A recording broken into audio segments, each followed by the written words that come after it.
Assalamualaikum warahmatullahi wabarakatuh.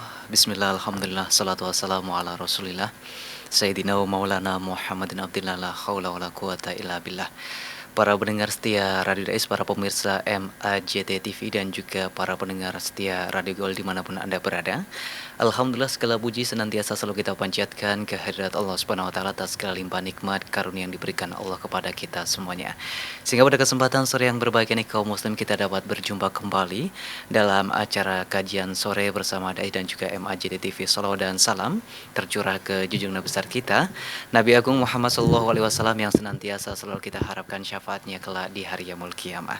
Baik para pendengar dan juga pemirsa dimanapun Anda berada, pada kesempatan sore yang berbahagia ini guru kita sudah hadir di tengah-tengah kita bersama Kiai Haji Khairul Amin Sarjana Agama Al-Hafidh kita sapa. Assalamualaikum Kiai. Waalaikumsalam warahmatullahi wabarakatuh. Kabarnya baik Kiai? Alhamdulillah, kabar baik, sehat insyaallah. Alhamdulillah.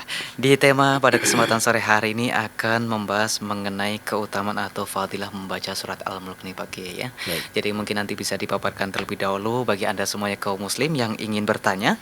Nanti di 082133670000 atau di 0246746352. Baik, waktu sepenuhnya kita berikan kepada Pak Kiai. Silakan.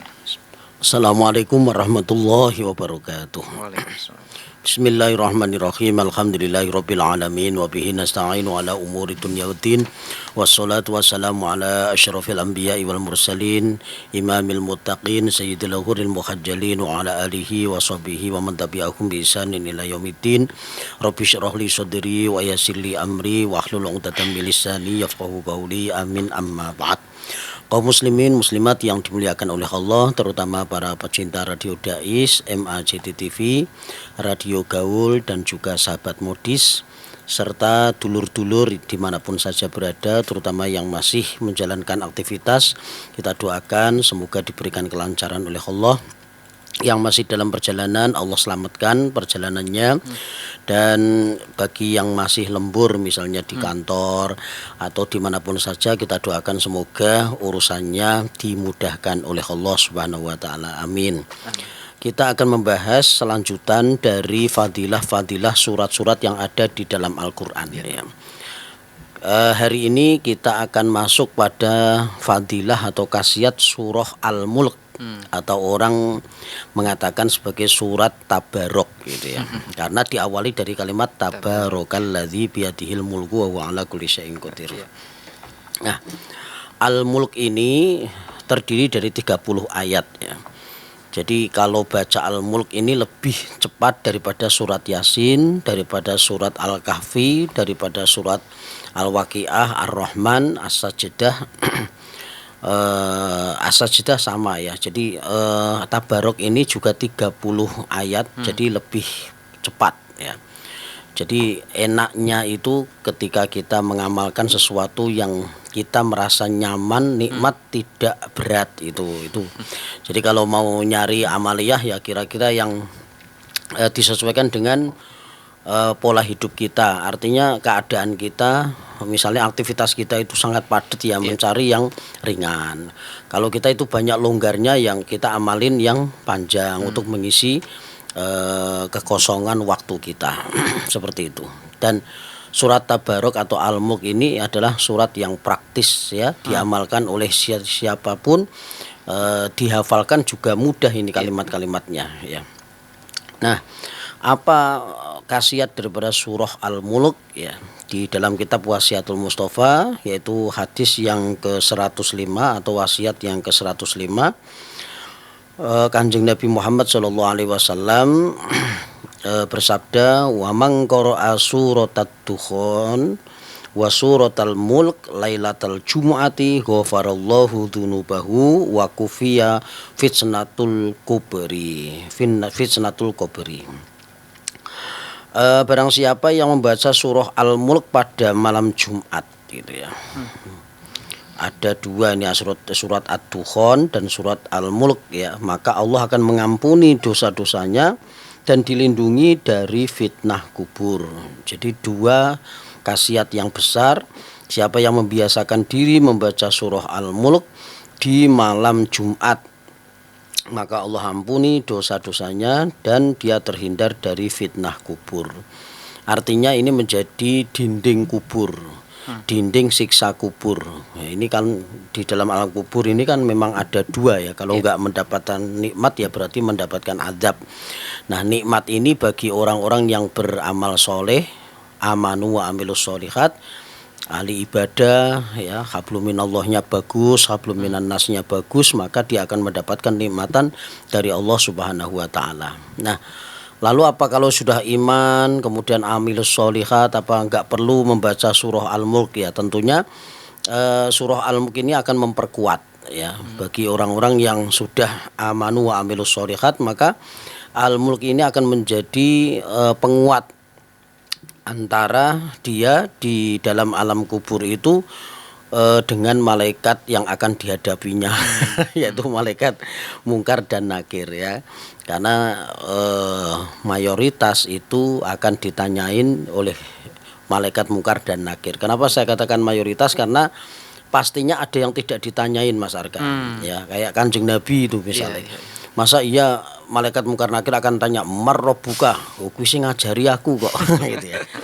Luwih aneh meneh kalau tanya waman nabiyuka gitu ya. Siapa nabimu? Lho ki aku dhewe ya kan. Maka saya katakan tentunya tidak semua ditanyain gitu ya. Bahkan ada yang sering bersolawat kepada Kanjeng Nabi, diceritakan dalam satu riwayat itu malaikat mungkar nakir itu ditunggu-tunggu sama si mayat ini nggak datang-datang gitu ya. Ternyata sudah bebas dari ini, bebas dari penelitian, dari pertanyaan gitu ya. Jadi lost doll gitu ya. Jadi sudah karena sudah berada di raudhah min riyadil jinan, karena sudah berada di taman-taman surganya Allah karena memperbanyak bersolawat. Nah, surah Tabarok ini merupakan satu dinding siksa kubur. Nah, dinding bagaimana yang dimaksud? Ya, tentunya ketika surah Tabarok ini sering kita baca, barangkali ya, barangkali masih ada dosa yang dalam tanda kutip itu harus disiksa di alam kubur gitu ya. Yang spesifik kan ada dua gitu ya. Jadi ada orang yang tidak menuntaskan kencingnya. Kemudian yang kedua adalah namimah, orang yang suka adu domba. Itu siksanya nggak usah nunggu di akhirat, di alam kubur itu sudah disiksa gitu ya. Dulu Rasulullah SAW bersama Sayyidina Abu Bakar waktu berjalan-jalan melihat ada dua kuburan yang di situ terdengar tangisan sampai ke telinga Rasulullah SAW, dan akhirnya Rasul itu mengambil pelepah kurma dua, yang satu ditancepin di kubur yang satu ditancepin kuburnya yang satu lagi. Maka Sayyidina Abu Bakar bertanya, "Madza taf'al ya Rasulullah?" Apa yang kau lakukan wahai Rasulullah? Karena Nabi ini mengerjakan tanpa memberitahu Sayyidina Abu Bakar. Maka Kanjeng Nabi menjawab bahwa dua mayat yang ada di dalam kubur ini sedang disiksa oleh Allah. Yang pertama, dia tidak menuntaskan kencingnya. Ini terutama kalau yang laki-laki ya. Kalau yang perempuan itu bebas ya, karena biasanya langsung hilang. Artinya tidak ada yang masih menempel atau sisa yang masih ada. Tapi kalau lelaki itu di dalam fikih itu kan ada syariat tersendiri. Ketika dia buang air kecil maka dia harus mendehamkan 3 kali. Gitu ya. Nah itu, maka kalau yang perempuan ndak usah ya Mbak ya, ndak usah kok malah pada opo kayak gitu. Malah pada bertanya-tanya gitu ya. Napa kok apa gege ndehemi aku gitu. Tapi kalau lelaki itu harus mendehamkan, karena supaya yang masih tersisa itu akan keluar dengan didehamkan itu. Tapi ditekan gitu ya. Ditekan gitu ya.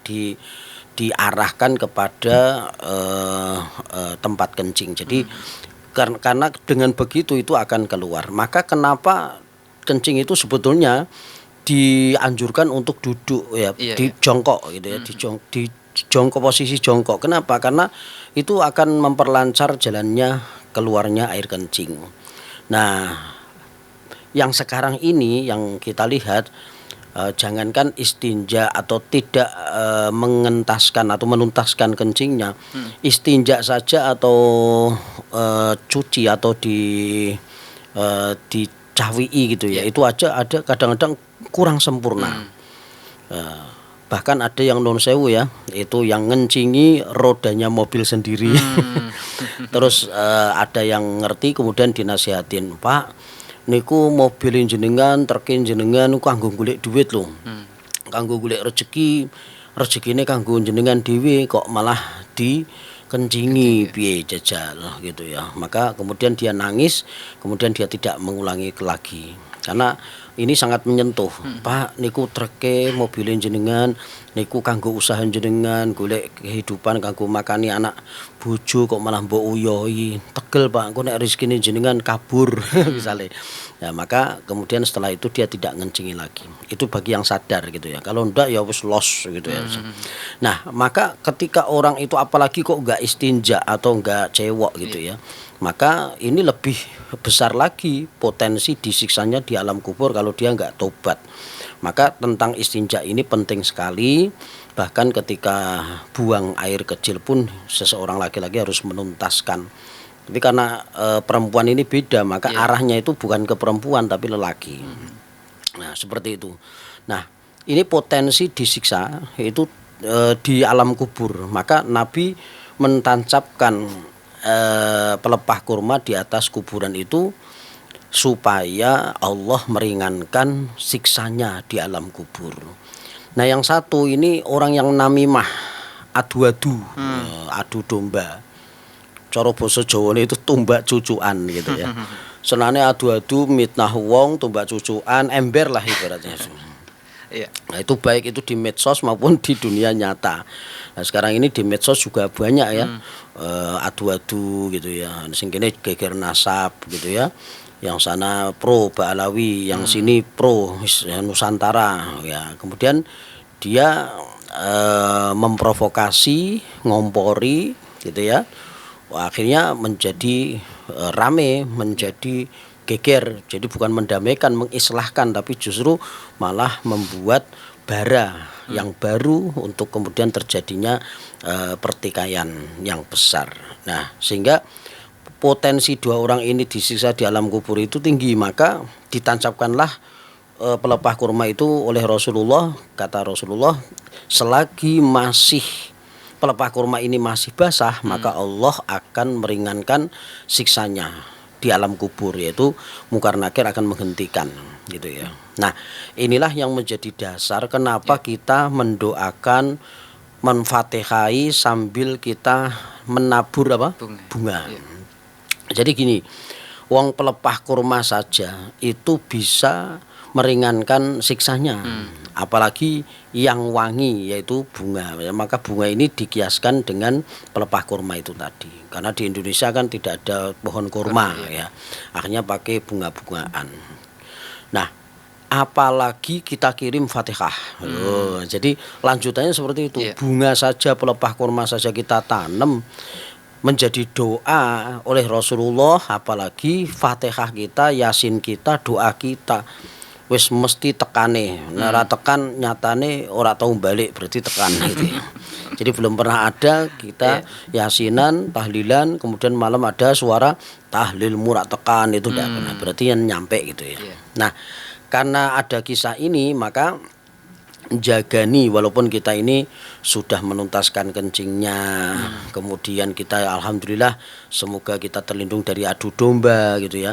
Tapi surat Tabarok tetap kita amalkan, terutama malam Jumat atau hari Jumatnya.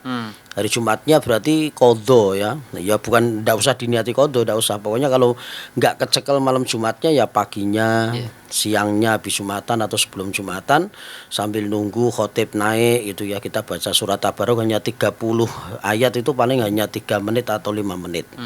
Nah, itu salah satu daripada khasiat surat Tabarok, yaitu sebagai dinding siksa kubur. Kemudian ada lagi hadis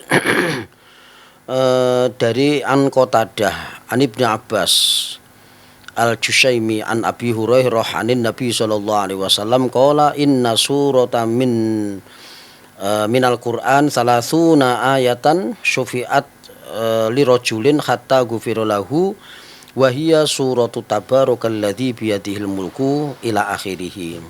Telah menceritakan kepada kami sampai kepada Sayyidina Abbas Al-Jushami dari Abu Hurairah dari Kanjeng Nabi Muhammad SAW, beliau bersabda, ada satu surat dari Al-Quran yang terdiri dari 30 ayat dan dapat memberi syafaat bagi yang membacanya sampai dia diampuni, yaitu Tabarakalladzi biyadihil mulku dan sebagainya, yaitu surah Al-Mulk, hadis riwayat Tirmidzi. Nah, kemudian ada lagi qala Rasulullah sallallahu alaihi wasallam man qara'a tabarakalladzi biyadihil mulku sampai akhir kulalailatin manafa'ahullahu biha min adzabil kubri. Nah, ini kalau tadi malam Jumat ya, ini setiap malam ini. Abdullah bin Mas'ud berkata, Rasulullah SAW bersabda, siapa saja yang membaca surah Al-Mulk setiap malam, maka Allah akan melindungi dari siksa kubur. Nah, kalau bisa kita usahakan ya minimal setidaknya itu setiap malam Jumat kita baca surat Tabarok itu. Selain tentunya ada surat-surat yang kemarin sudah kita sampaikan, ada surat Yasin, ada Al-Kahfi, ada As-Sajdah, ada Ar-Rahman, ada Al-Waqiah. Silahkan dipilih. Allah mengobral ya surat di dalam Al-Quran ini boleh diecer. Diecer itu ya aku tuku Tabarok itu, aku tuku Yasin itu, atau diambil paketan berarti 30 juz dibaca semua, pokoknya tak waca Gusti Allah moho ngerti apa yang menjadi kebutuhan kita, ra usah kakean donga malah badhe isin wong bedino kok ndonga njaluk sing padha njaluke warna-warna gitu ya, terus kayak seperti tidak imbang dengan ibadah yang kita lakukan. Maka ada ulama itu yang jarang berdoa tapi wiridnya, zikirnya itu dengan membaca Al-Quran dan bersolawat kepada Nabi Muhammad SAW. Mungkin itu dulu Mas Arif. Ya, baik Pak Kiai ya. Kita langsung bertanya nih Pak Kiai mengenai tadi ada beberapa orang yang akan diadab di kubur ya. Salah satunya adalah kencing yang tidak tuntas. Bagaimana dengan orang yang mungkin sedang dalam musafir seperti menaik pesawat dengan keterbatasan air Pak Kiai? Baik. Tidak ada sesuatu kecuali ada pengecualian ya. Wal asri innal insan lafi khusrin, demi masa sesungguhnya manusia dalam keadaan kerugian kecuali ilal ladzina amanu wa amilus sholihat wa tawassaw bil haqqi wa tawassaw bis sabr. Jadi kecuali dalam keadaan darurat ya, misalnya di pesawat sebetulnya juga ada kamar mandi walaupun kecil. Mas Arga kemarin umroh tentunya juga enggak tahu kencing enggak gitu. 12 jam 9 jam. Iya, 10 sampai 11 ya. 10 sampai 11 jam saya kira walaupun sekali itu biasanya kencing. Nah, walaupun kadang-kadang gini, iki najis pura ya wong.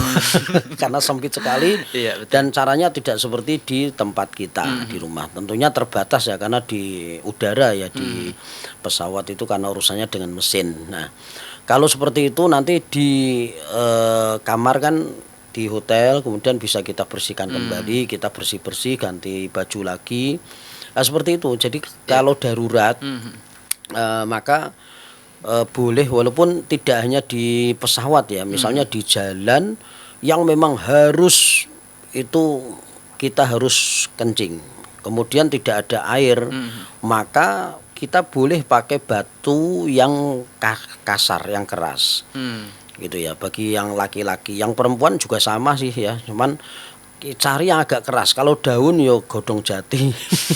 Kalau batu ya batu lanang itu, batu lanang. Itu maka itu menjadi pengganti dari air. Jadi pengganti air itu bisa api, bisa batu. Nah, tentunya masa kita pakai api ya kan, kobong kabeh. Pakainya batu tentunya. Nah, itu nanti setelah kondisi normal kita ulangi kembali seperti itu. Baik, mengenai tadi disampaikan bahwasanya dulu Rasulullah pernah menancapkan 2 pelepah kurma, Pak Kiai. Itu aja dosanya diampuni ya. Apalagi membaca surat Mulk dan lain sebagainya. Zaman sekarang nih Pak Kiai, ada seorang itu ketika di makbarah makbarah itu sudah ada bunga yang menancap, dan kemudian dia membacakan dan mengambil satu daun bunga itu ditaruh di kuburnya. Apakah harus seperti itu? Apa hanya kita berdoa bisa diampuni dipakai? Ya, itu ada hubungannya dengan tradisi juga ya. Hmm. Jadi bunga-bungaan itu juga hubungannya dengan tradisi. Maka eh, tradisi yang sudah baik ini tidak apa-apa dilanjutkan saja, karena kalau kita gabungkan dengan hadis Rasulullah tentang kejadian tadi dengan Sayyidina Abu Bakar itu juga ada mata rantai, ada hubungannya ya. Jadi dikiaskan kalau tadi pelepah kurma, ini bunga-bungaan itu kita tancepin, kan banyak yang jual itu ya di makam-makam itu. Nah itu, maka yang paling penting sebetulnya tidak hanya itu, tapi adalah doa waladin solihin yad'ulah, anak kepada kedua orang tuanya. Kalau tidak ya berarti sama saudara-saudaranya, sedulur-sedulure. Misalnya meninggal suami ya istrinya yang berdoa, istri yang meninggal suami yang berdoa, dan keluarganya. Karena keluarga itu adalah sebagai pengganti dari anak kalau dia belum punya anak atau dia belum menikah gitu ya, atau anaknya meninggal, maka ya yang mendoakan adalah keluarganya. Karena ku angfusakum wa ahlikum naro. Jadi ahli di sini itu bisa menjadi pengganti dari anak kalau anaknya memang tidak ada atau memang belum menikah. Seperti itu. Jadi intinya bukan di bunga-bungaan itu hanya sesuatu yang darurat. Jadi Nabi itu sebetulnya mendoakan juga bisa, ya Allah ampuni dua mayat ini ya Allah. Tapi kenapa Nabi itu menancapkan kurma? Ya karena itu mengajarkan bahwa kita semua butuh wasilah, lantaran. Jadi bisa ternyata pelepah kurma dengan ditancapkan oleh Rasulullah, maka dua mayat yang ada di dalam kubur itu diampuni dosanya oleh Allah atas doa dari Kanjeng Nabi lewat pelepah kurma itu tadi. Jadi kalau ada ranting-ranting ya saanone lah pokoknya, kira-kira sapa pokoke bismillah tancapke sambil mendoakan. Jadi intinya sebetulnya di doanya sebetulnya. Ya, melanjutkan Mbak Kiai mengenai ada yang beranggapan ketika daun-daun itu tumbuh di kuburan seperti itu, dicabut malah itu malah salah Mbak Kiai. Apakah benar itu? Ya itu hanya adab saja, etika. Jadi kalau sudah tumbuh di situ, masa iya kita cabut ya? Itu ada hubungannya dengan etika saja. Jadi sebetulnya enggak jadi soal. Memang orang Jawa itu memang banget ngati-ngati nih, ya. Bahkan ganti nisan saja itu mbancai loh itu. Jadi tidak terus dipesen ke baru cuabut yo jiro lu cuabut luang tancap ke mana jebret. Wow, ndak seperti itu. Orang Jawa itu ada unggah-ungguhe. Kowe nyabut ngene iki padha karo njabuti rambute wong sing wis mati. Makane kudune mbok bancai ibaratnya amit-amit ya, terus diganti dengan patok yang baru, nisan yang baru. Jadi itu hubungannya hanya dengan adab saja, etika seperti itu. Baik, mengenai di makbarah nih Pak Kiai, antara di Indonesia dan juga di Arab Saudi, itu kan ketika kita berziarah itu kita tidak memakai alas kaki Pak Kiai, tapi di sini angger seperti itu. Bagaimana Pak Kiai ini? Ya, sebetulnya kalau pakai alas kaki itu sebetulnya tidak dosa juga ya, karena itu hanya etika lagi-lagi etika. Jadi misalnya di makam Mbah Yai Abdurrahman bin Qasidil Haq Meranggen Suburan itu kan ya, semua makam-makam kan rata-rata kan ada keramiknya ya. Ya enggak sopan lah kalau kita nginjak-nginjak gitu ya. Maka kalau di kuburan yang umum misalnya kita pakai sandal ya wajar, karena itu bukan masjid juga. Jadi enggak masalah sih kalau kita pakai sandal masuk ke makbaroh, kemudian asal tidak mengotori atau sengaja mengotori kuburannya itu. Baik, bagi Anda nih kaum muslim yang ingin bertanya, kita lanjut aja ya Pak Kiai. 082133670000 atau di 0246746352 sambil menunggu nih Pak Kiai. Mengenai ketika ada seorang yang meninggal, itu diikuti dengan beberapa yang ziarah seperti itu. Kemudian dibacakan dengan surat Al-Mulk. Dan apakah ada amalan tertentu berhenti di surat mana, di ayat berapa nih Pak Kiai? Oh ya. Jadi kalau mengiring jenazah itu sebetulnya tidak ada anjuran untuk membaca surat Al-Mulk gitu ya. Biasanya ya la ilaha illallah la ilaha illallah. Itu setengahnya itu nalkin gitu ya. Nalkin tapi tidak resmi gitu. Daripada ngobrol ceriwis ngrasani mayite gitu ya. Atau mungkin guyonan gitu ya. Nah, kuwi kancamu wis bablas kowe kapan nyusul biasanya kan ada itu yang temennya itu biasanya guyon-guyon itu ada yang meninggal dunia kemudian waktu jenazah dimasukin itu malah dibalangi kerikil. Hati-hati ya Anda, dibalangi kerikil gitu ya. Nah, jadi untuk menjagani supaya tidak mengeluarkan kalimat-kalimat yang mubadzir maka ulama menuntun untuk membaca la ilaha illallah la ilaha illallah gitu.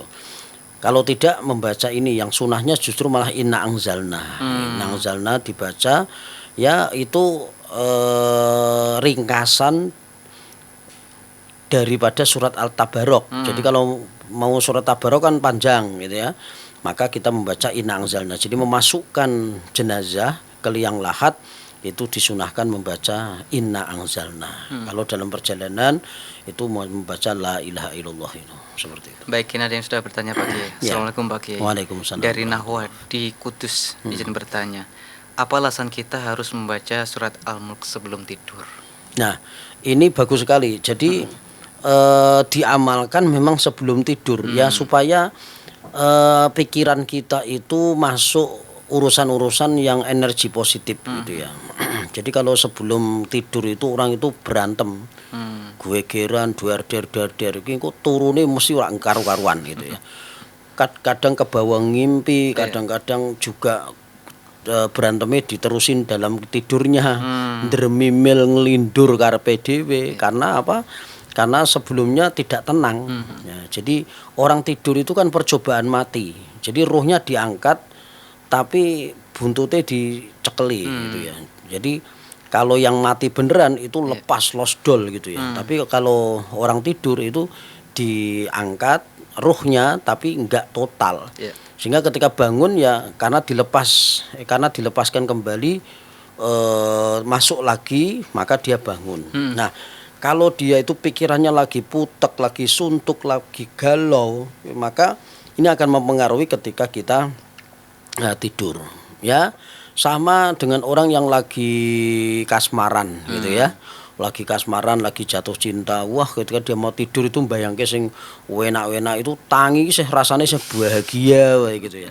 Tapi orang yang lagi ditagih hutangnya, dioyak-oyak rentenir misalnya, itu bangun dia bisa ngos-ngosan gitu ya. Nah, maka disunahkan membaca surat Tabarok sebelum tidur karena supaya energi yang terkumpul dalam ruh dan jasad kita itu adalah energi-energi positif sehingga mempengaruhi kebaikan-kebaikan mimpi di dalam tidur kita. Baik, meneruskan Pak Kiai. Ya. Kita sebagai orang Islam mengenai tafsir mimpi itu seperti apa Pak Kiai? Ya. Tafsir mimpi sebetulnya ada ya, karena Nabi Yusuf itu adalah seorang nabi pakar tafsir mimpi. Ya, ketika ada seorang raja bermimpi begini gitu ya, ada burung mematok roti itu di atas kepala, maka nanti akan bagaimana orang ini gitu kan. Terus ada sapi kurus memakan sapi-sapi yang gemuk gitu ya. Itu bagaimana nanti akan terjadi namanya kemarau panjang sampai 8 tahun kan dan sebagainya. Itu yang menyampaikan itu adalah Nabi Yusuf. Dan maka Nabi Yusuf mengatakan angkat saya jadi menteri ya, supaya bisa mengambil kebijakan. Ini dasar kenapa orang itu boleh mencalonkan pada saat pilkada. Dasarnya Nabi Yusuf asal dia berkompeten, ahlinya dan dengan niat karena Allah untuk memakmurkan negaranya atau wilayahnya maka diperbolehkan dia mencalonkan dirinya ya asal potensial tadi ya. Kemudian syukur jadi ya kayak Nabi Yusuf itu potensial sekali dan akhirnya menjadi menteri dan beliau mengambil kebijakan tidak boleh boros ya, harus ditampung di gudang supaya untuk jagan-jagan 8 tahun yang akan datang. Kan seperti itu. Nah, itu berdasarkan apa? berdasarkan mimpi. Maka boleh kita mentafsiri ya asal proporsional ya. Jadi jangan ngarang-ngarang. Nah, begini, seperti Nabi Ibrahim itu kan ketika diperintahkan oleh Allah untuk menyembelih putranya Ismail itu dikatakan ru'yah shodiqoh gitu ya. Nabi Ibrahim pada malam pertama di tanggal 8 Dzulhijjah disebut tarwiyah karena lagi mikir-mikir. Karena ini urusan besar.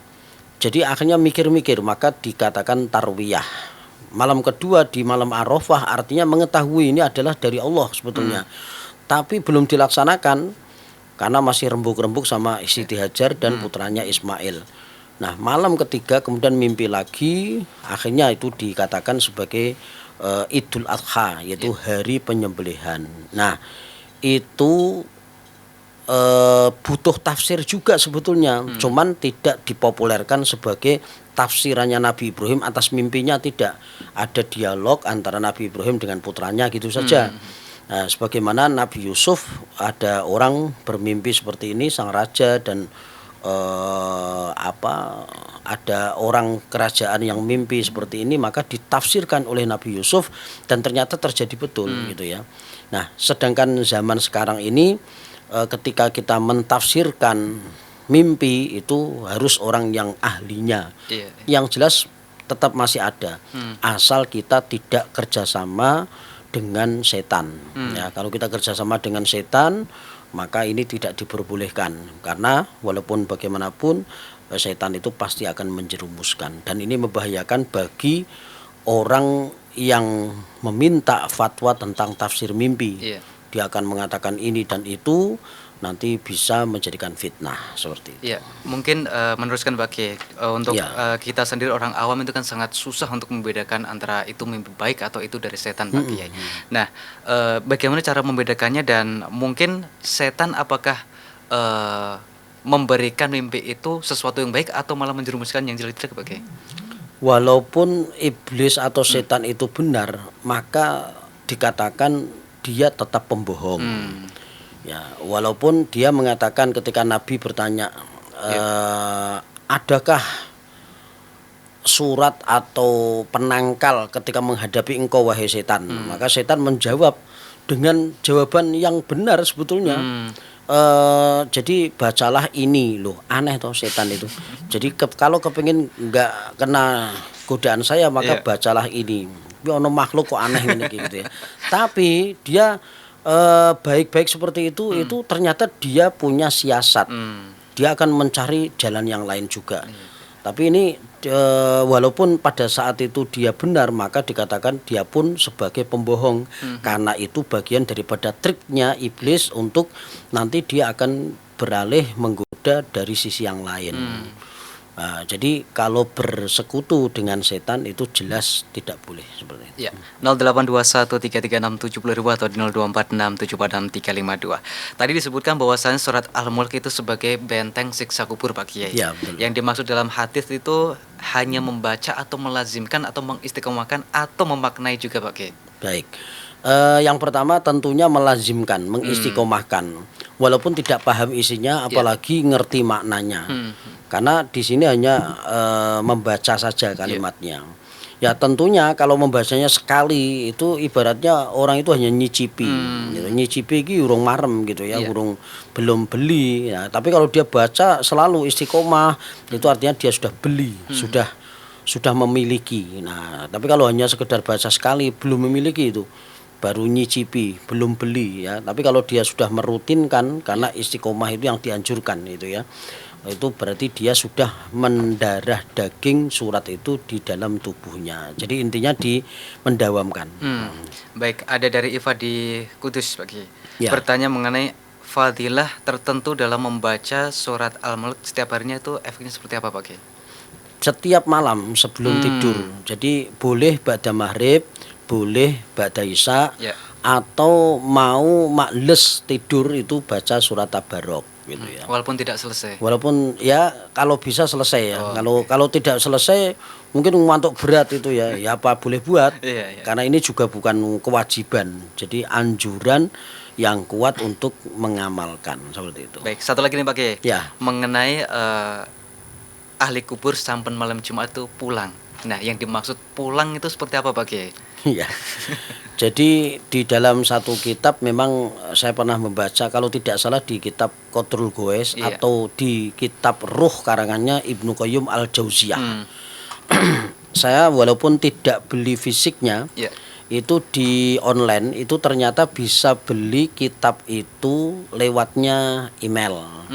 Hanya membayar Rp7.000 itu. Ada itu. Jadi Iya, kalau iya. lewat online itu ternyata ada membeli buku tapi bukan fisik lewat email. Jadi nanti tinggal kita ngeprint sak butuhe Iya, iya, atau kalau enggak kita buka di laptop itu udah sama saja. Itu ngirit banget. Maka toko-toko buku sekarang pada sepi karena pada seperti itu. Iya. Nah, itu diterangkan memang setiap malam Jumat atau di waktu-waktu tertentu diizinkan oleh Allah untuk bertemu kepada menemui orang-orang yang masih hidup. Itu banyak sekali terutama para wali-wali. Nah, Iya, iya, iya. lalu kalau ada orang mengatakan saya pernah dengar ada ustadz mengatakan kalau didatangi orang yang sudah meninggal itu bukan dia tapi itu adalah setan. Ya tidak selalu seperti itu. Boleh jadi memang diizinkan oleh Allah untuk pulang malam Jumat atau di malam-malam tertentu untuk menengok keluarganya yang ada di dunia. Kalau mereka itu anak-anaknya pada rukun, pada ahli ibadah, farrihu basyiru, mereka pada seneng, pada bunga atine. Maka ndak perlu lagi ngimpeni anake kon ndongake karena sudah bahagia kan? Karena padang kubure jembar kalangane. Maka kalau kita punya orang tua udah nggak ada, kita wah aku kok ora tahu ditemoni karo bapak atau ibu di mimpi saya ya. Apa saya ini masuk kategori anak durhaka, apa ono masalah apa mbek aku. Iya. Ndak usah khawatir. Justru yang nggak pernah diimpen itu karena mereka sedang baik-baik saja. Husnudon saja. Kita sebagai anak yang penting tugasnya adalah mendoakan orang tuanya. Dan yakinlah ketika kita ini adalah anak yang soleh. Walaupun seberapa persennya anak soleh kita, kesolehan kita, mendoakan orang tua ada hadisnya yang sahih dan tidak terbantahkan yaitu awaladin solihin yada'ulah. Kalimatnya ada waladin ditambahi dengan solihin, anak yang soleh mendoakan orang tuanya mesti tekan dan mesti ada manfaatnya. Jadi kalau sudah punya orang tua yang enggak ada, ya sudah tugasnya anak pokoknya ndongake terus. Pokoknya aja bosen-bosene ndongake. Ora dimpeni malah karuane. Nek dimpeni terus malah kepikiran terus. Seperti itu ya. Jadi justru mereka tidak hadir di mimpi kita karena mereka sudah baik-baik saja. Baik, terima kasih banyak Pak Kiai atas Iya, waktunya. sama-sama. Manfaat untuk kita semua kaum muslim, Amin. para pendengar dan juga pemirsa dimanapun Anda berada. Saatnya rekan harus pamit undur diri. Semoga manfaat untuk kita semuanya. Wal muwaffiq ila aqwamit thoriq. Assalamualaikum warahmatullahi wabarakatuh. Waalaikumsalam warahmatullahi